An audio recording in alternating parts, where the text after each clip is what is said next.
नमस्कार। आज म तपाईहरुको समक्ष माइक्रोसफ्ट पावर पोइन्ट अन्तर्गत प्रेजेन्टेसनलाई कसरी भिडियोमा कन्भर्ट गर्ने भनेर भिडियो लिएर उपस्थित भएको छु। हामीले चाहिँ पावर पोइन्ट प्रेजेन्टेसन भन्नाले चाहिँ एउटा पावरफुल तरिकाले आफ्नो कुरा पोइन्ट टु पोइन्ट राख्न चाहिँ प्रयोग गर्छौं। हामीले यो प्रेजेन्टेसनको सहायताले डाटाको बारेमा चाहिँ जानकारी राम्रोसँग चाहिँ दिन सकिन्छ। मैले यस पावरफुल प्रेजेन्टेसनको अन्य भिडियो यस भिडियोको तल डिस्क्रिप्सनमा दिएको छु। हामीले प्रेजेन्टेसनलाई एमपी4 मा कन्भर्ट गर्नको एउटा स्टेप बाइ स्टेप प्रोसेस हुन्छ। आज यसको बारेमा म जानकारी दिन गइरहेको छु। सबैभन्दा पहिला हामी यसमा सर्च बारमा गएर चाहिँ यसमा चाहिँ माइक्रोसफ्ट पावर पोइन्ट लिनुपर्ने हुन्छ। यो लिइसकेपछि अहिलेको लागि हामी एउटा ब्ल्याङ्क प्रेजेन्टेसन लिन गइरहेको छौँ। यसको अब हामीले चाहिँ यसमा चाहिँ हामीले चाहिँ अहिले यो स्लाइड चाहिँ हामीले चाहिँ ब्ल्याङ्क स्लाइड लिन गइरहेको छौँ। ब्ल्याङ्क स्लाइड लिनको लागि चाहिँ सर्वप्रथम यसलाई क्लिक गरेर चाहिँ राइट क्लिक गरिसकेपछि हामीले चाहिँ यसमा लेआउटमा चाहिँ यसमा चाहिँ टाइटल स्लाइडलाई हटाएर चाहिँ यसमा ब्ल्याङ्क यो चाहिँ लिनुपर्ने हुन्छ। यो भइसकेपछि यसमा चाहिँ ब्ल्याङ्क सिट चाहिँ आएको छ। यसको लागि हामीले चाहिँ अब यसमा इन्सर्ट ट्याबमा गएर चाहिँ अहिलेको लागि हामीले चाहिँ एउटा अनलाइन पिक्चर लिन गइरहेको छौँ। यसमा चाहिँ अनलाइन पिक्चरमा चाहिँ ब्लिङ्क इमेज सर्च यसमा चाहिँ हामी सपोज अहिलेको चाहिँ यो कम्प्युटरको इमेज चाहिँ यसमा लिन गइरहेको छौँ। यसलाई चाहिँ हामी कम्प्युटर क्लिक गरेर चाहिँ यो सर्च गर्नुपर्ने हुन्छ। सर्च गरिसकेपछि यो कम्प्युटर रिलेटेड सबै यसमा इमेजहरू चाहिँ यसमा देखाउने हुन्छ। यसमा चाहिँ हामी चाहिँ कुनै आफूलाई सुटेबल एउटा चाहिँ इमेज चाहिँ लिन्छौँ। अहिलेको लागि चाहिँ हामी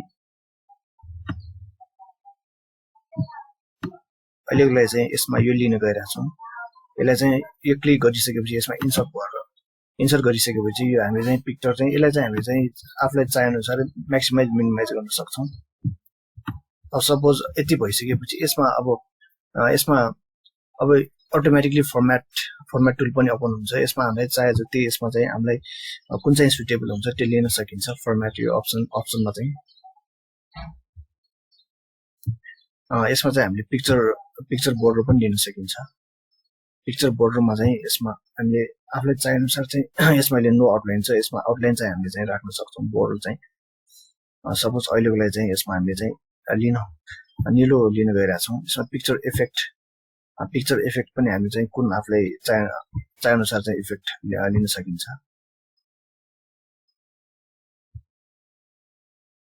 अहिलेको लागि चाहिँ हामी चाहिँ यसमा चाहिँ पिक्चर इफेक्टमा चाहिँ अहिले चाहिँ अन नै गरौँ। अनि लेआउट पनि हामी चाहिँ चेन्ज गर्न सक्छौँ। यसमा लेआउटमा पनि हामी चाहिँ चाहे अनुसार यसमा टेक्स्ट पनि लेख्न सकिन्छ। यसमा चाहिँ हामीले चाहिँ यसमा भएको चाहिँ हामीले टेक्स्टहरू इनकेस हामीले लेख्नु पर्यो भने हामीले लेख्न सक्छौँ। अहिलेको लागि चाहिँ हामीले रिसेट गर्न गइरहेको छौँ।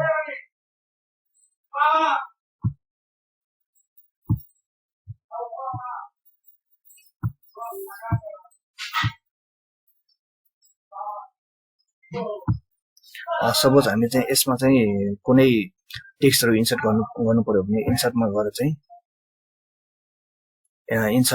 चाहिँ यसमा टेक्स्ट बक्समा जानुपर्ने हुन्छ।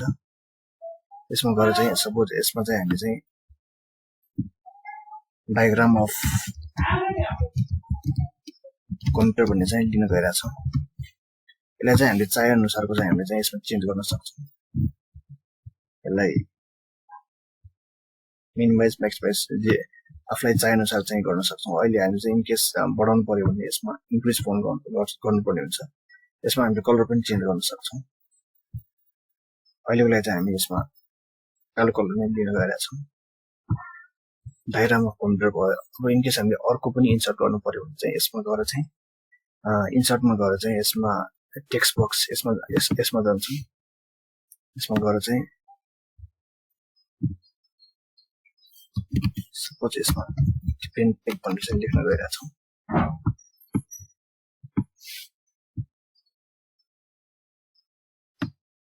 यसमा पनि हामीले चाहिँ चाहे अनुसार चाहिँ हामीले चाहिँ चेन्ज गर्न सक्छौँ। बढाउनको लागि चाहिँ हामी यसमा जान्छौँ।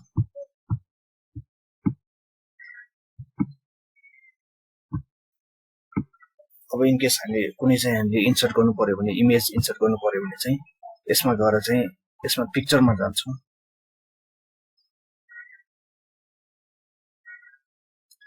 पिक्चरमा गएर चाहिँ इन केस हामीले चाहिँ पहिले डाउनलोड गरेको पिक्चर पनि राख्न सक्छौँ अहिलेको लागि चाहिँ मैले यसमा डाउनलोड गरेको पिक्चर चाहिँ लिन गइरहेको छु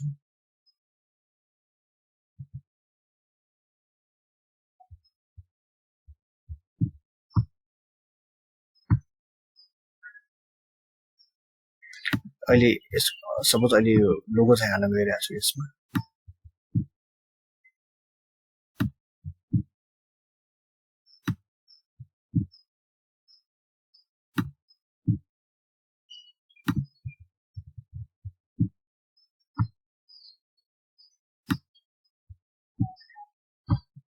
हामीले चाहिँ अब इन केस पिक्चरमा कन्भर्ट गर्न चाहिँ यसमा फाइल पनि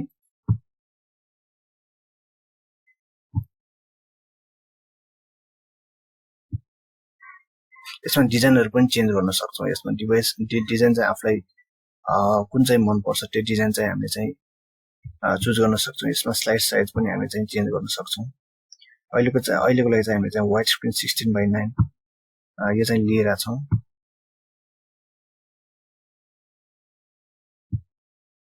यसमा कस्टम स्लाइड साइज चाहिँ आफुलाई मन पर्ने यो साइज पनि यसमा अहिलेको लागि चाहिँ हामीले यसमा यो चाहिँ वाइड स्क्रिन नै भयो वाइड स्क्रिन यो भयो यसमा चाहिँ हामीले वाइड आफुलाई चाहिने वाइड पनि हामीले लिन सक्छौँ यसमा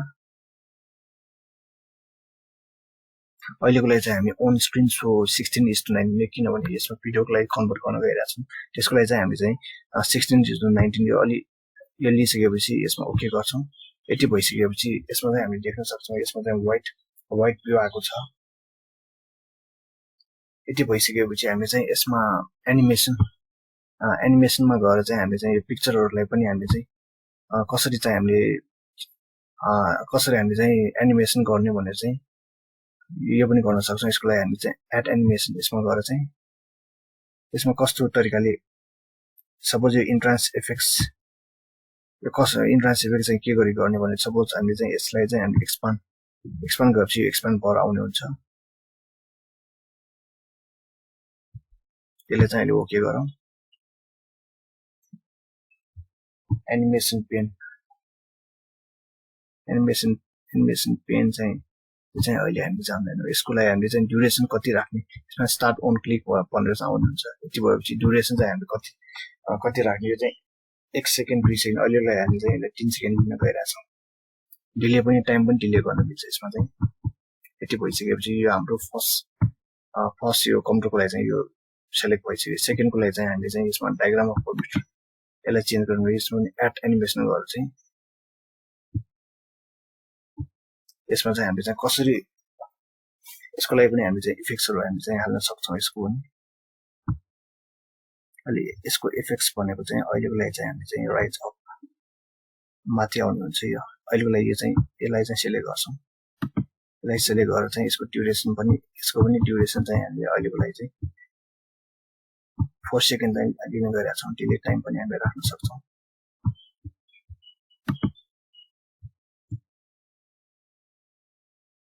थर्ड चाहिँ हामी यसमा लिन गइरहेका छौँ यसको लागि पनि हामीले चाहिँ यो एनिमेसनमा गएर चाहिँ यो इफेक्ट्सहरु चाहिँ हामीले चाहिँ हाल्न सक्छौँ यसको लागि अहिलेको लागि चाहिँ यसको चाहिँ हामीले चाहिँ फ्लाइ इन चाहिँ लिन गइरहेका छौँ यो चाहिँ आफै चाहे अनुसार चाहिँ लिन सकिन्छ एम्फेसिस कलर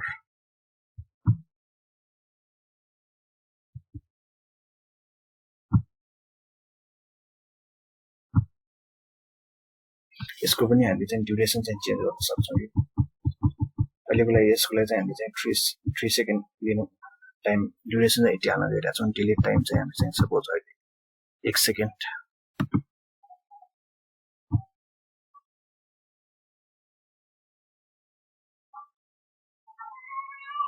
जुम इन भएर चाहिँ आउनुहुन्छ यो चाहिँ यो आफूले चाहिँ चाहे अनुसार चाहिँ हामी चाहिँ यसमा चाहिँ सेलेक्ट गर्न सक्छौँ यो यति भइसकेपछि यसको ड्युरेसन चाहिँ अहिले यति नै गरौँ यति भइसकेपछि चाहिँ हामीले चाहिँ एनिमेसनको यो सबै चाहिँ कम्प्लिट हुन्छ। यति भइसकेपछि यसलाई चाहिँ हामीले चाहिँ भ्यूमा पनि हेर्न सक्छौँ। भ्यूमा चाहिँ यति भएर चाहिँ आउने हुन्छ। फर्स्ट हामीले चाहिँ यो कम्प्युटर यो हामीले इमेज आउने हुन्छ, त्यसपछि डायग्रामको कम्प्युटर आयो, त्यसपछि डिपेन टेकको चाहिँ लोगो आयो, लोगो लास्टमा चाहिँ हाम्रो यो डिपेन टेक भनेको चाहिँ आउने हुन्छ। यति भइसकेपछि यसलाई चाहिँ हामीले चाहिँ सेभ गर्नको लागि चाहिँ यसमा गएर चाहिँ सेभ एज, यसलाई चाहिँ हामीले चाहिँ भिडियो कन्भर्ट गर्नुलाई यसमा नभएर चाहिँ यसको लागि चाहिँ हामीले चाहिँ MPG4 भिडियो यसमा चाहिँ हामीले चाहिँ सेभ गर्नुपर्ने हुन्छ। यसलाई चाहिँ हामी चाहिँ अहिलेको लागि चाहिँ डेस्कटपमै सेभ गर्न लागिरहेछौँ। यति भइसकेपछि हामीले चाहिँ सेभ गर्नुपर्ने हुन्छ। यसलाई चाहिँ हामीले क्लोज गर्छौँ।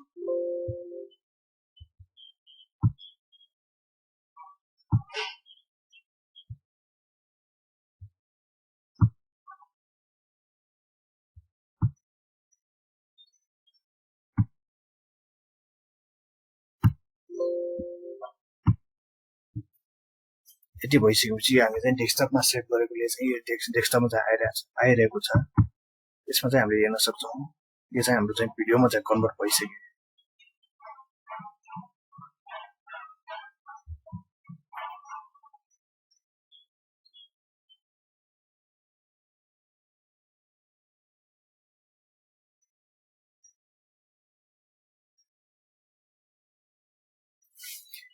यसरी हामीले चाहिँ कुनै चाहिँ माइक्रोसफ्ट पावर पोइन्ट प्रेजेन्टेसनलाई भिडियोमा चाहिँ सजिलै कन्भर्ट गर्न सक्छौँ।